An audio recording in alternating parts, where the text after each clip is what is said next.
নবদ্বীপ থেকে গাড়ি ছেড়ে ধুবুলিয়া এসে দাঁড়ালাম। এখানে এসে কিছু কাঁচামাল বাজার করার ছিল, সেগুলো বাজার করলাম। তারপর হোটেলে খেয়ে দিয়ে আমরা রওনা দিলাম। এদিকে আমার এক ফলোয়ার সোনু ভাই ফোন করেছে, ও বহরমপুরে যাবে গাড়ি আনতে। ও একটা 7.5 টন গাড়ি নেবে 14 ফুট। ও বহরমপুর যাবে, আমার সাথে দেখা করবে এবং আমাদের গাড়িতেই যাবে।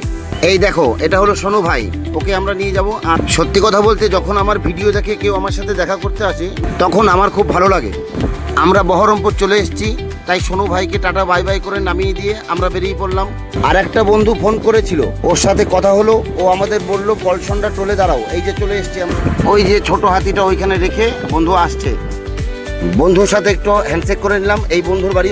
বন্ধুকে টাটা বাই বাই করে আমরা আবার রওনা দিলাম। জানি না যেতে যেতে আরো কতগুলো বন্ধুর সাথে দেখা হবে। এদিকে আবার সন্ধে হয়ে গেছে, একটু ধূপধুনা দিয়ে তারপরে আবার বেরোলাম। আজকে আমরা সেরকম রাস্তায় জাম পাইনি। এবার খিদে পেয়েছে, রাত্রের খাবার খেতে হবে, তাই একটা হোটেলে দাঁড়িয়ে খেয়ে নিলাম। এটা জলপাইগুড়ি পেট্রোল পাম্প। এখানে আমরা সারা রাত ঘুমিয়েছিলাম। ঘুম থেকে উঠে ফ্রেশ হয়ে নিলাম।